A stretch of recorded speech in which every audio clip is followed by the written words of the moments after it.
السلام عليكم ورحمة الله وبركاته. برج الثور، وهتكلم عن 4 أيام من الأيام التي ستكون فيها انقلابات كبرى بالنسبة للعمل وأمور تتعلق بالصحة، وإن شاء الله انفراجة على جميع المستويات. ليه الفترة دي؟ علشان في تمركز كوكبي هيحدث معكم خلال تلك الفترة ل3 كواكب موجودة في بيتك السادس، وهي مرحلة من المراحل التي ستكون فيها المتغيرات أو الفترة اللي بيجي فيها رياح التغيير. عنوان الفترة: قد حانت لحظات فارقة. هتكلم معاكم بالتفصيل، بس تنويه كده، الناس اللي بتتابعنا عن طريق الفيديوهات المقترحة أو من قناتي الأولى، يعني دي القناة التانية بتاعتي يا جماعة، اشتراك وتفعيل الجرس عشان الناس ما تلخبطش. القناه الاولى بتاعتي بعمل فيها التوقعات اليوميه والشهريه، القناه دي بعمل فيها توضيح لكل شيء، للامور الماليه، للامور العمل، للعاطفه. فهي قناه كده فيها يعني بيبقى توضيح اكتر لامور ممكن ما بتكلمش عنها في قناتي الاولى. ادعمونا بالاشتراك. اللي عايز قناه خاصه طبعا عارفين، حاطط رقم الواتس على عنوان الحلقه، واللي حابب قراءه يتواصل على رقم الواتس. ليه فترة حساسة جدا من يوم 5 إلى يوم 9؟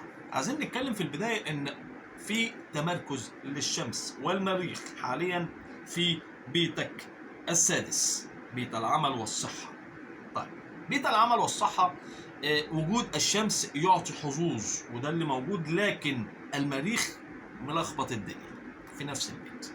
إذا خلال المرحلة دي قبل دخول يوم 5 واللي انتوا عايشينها حاليا، بغض النظر عن تحركات الكواكب الاخرى، لكن بتكلم عن جزئيه العمل والصحه. خلال الفتره ممكن تلاقي لخبطه، بعض الصعوبات، سقوط اقنعه من شخصيات اصدقاء، منافسه شرسه لك، محاوله كشف اسرار، محاوله الصعود على اكتافك في العمل. وايضا الصحه، من الممكن حدوث مجهود، توتر، قلق، مش في المود، حاجات كتير جدا ملخبطه الدنيا معاك. تمام؟ طيب، ده بالنسبه زي ما قلت الامور الصحيه ومكان العمل. يوم 5 هيتحرك عطارد ايضا الى هذا البيت اللي هو برج الميزان. عطارد معروف للشهر طارد.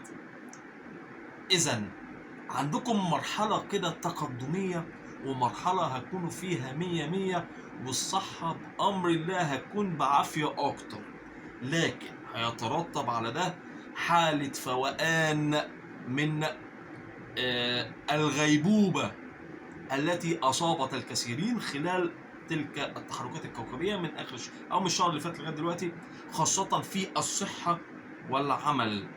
اللخبطة، المشاكل، التوتر، مشاكل أصدقاء أو الأعضقاء في العمل، المنافسة الغير مناسبة، العقبات للي كان مقدم حتى عمل. يعني في ناس كتير ممكن كانت قدمت على عمل على كده، الأمور متوقفة. هل هذا سيستمر؟ لا، بأمر الله هيبدأ تحرك عطارد من يوم 5 إلى يوم 9. تلك الفترة هيبقى في التمركز الكوكبي للثلاثي، الشمس والمريخ وعطارد. الشمس رائع، عطارد رائع، المريخ نوعا ما في تلبيخ يعني المريخ هو الحقيقة، يا الحقيقة الرائعة يا الحقيقة المرة في مكان عملك، والكثيرين نوعا ما شاف بعض المرار في مكانه، فحتى يعني أثر أيضا في علاقتك مع الناس اللي معاك أو حبايبك أو شريك الحياة.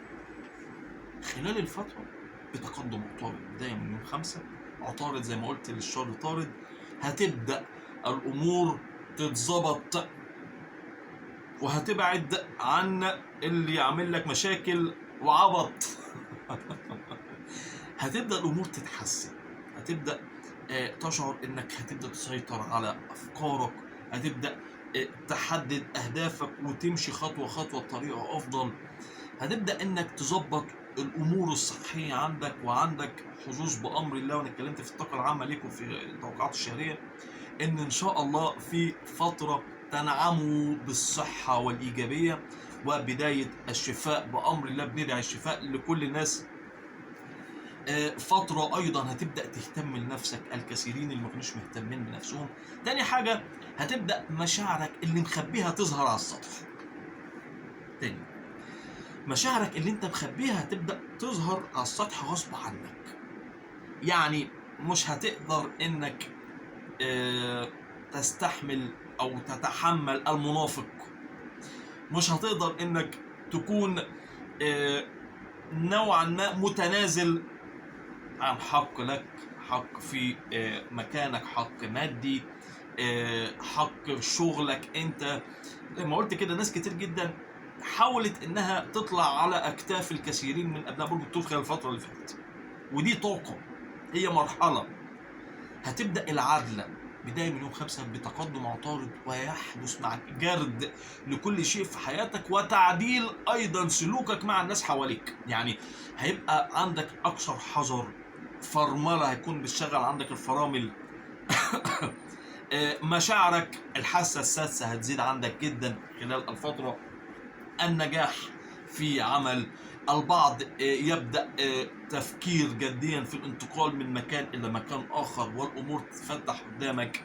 هي فترة تسعى فيها بالقبول، هتبقى في قبول لك في مكان عملك، في مكانك، في اتجاهاتك، في أفكارك.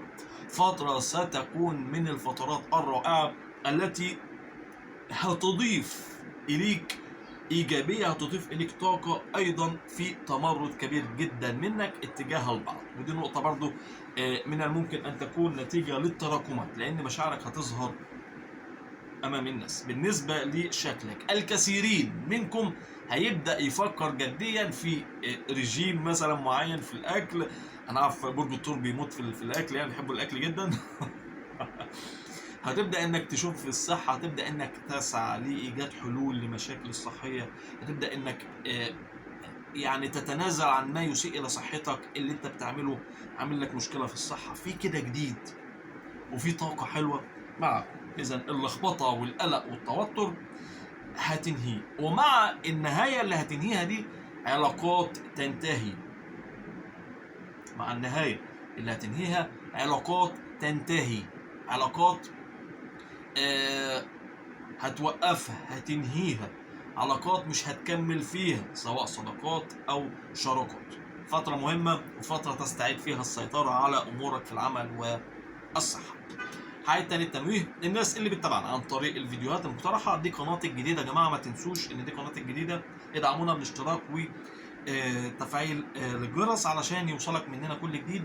اللي عايز قراءة خاصة طبعا كاتب رقم القراءات على عنوان الحلقة، اللي عايز قراءة يتواصل على رقم الواتس.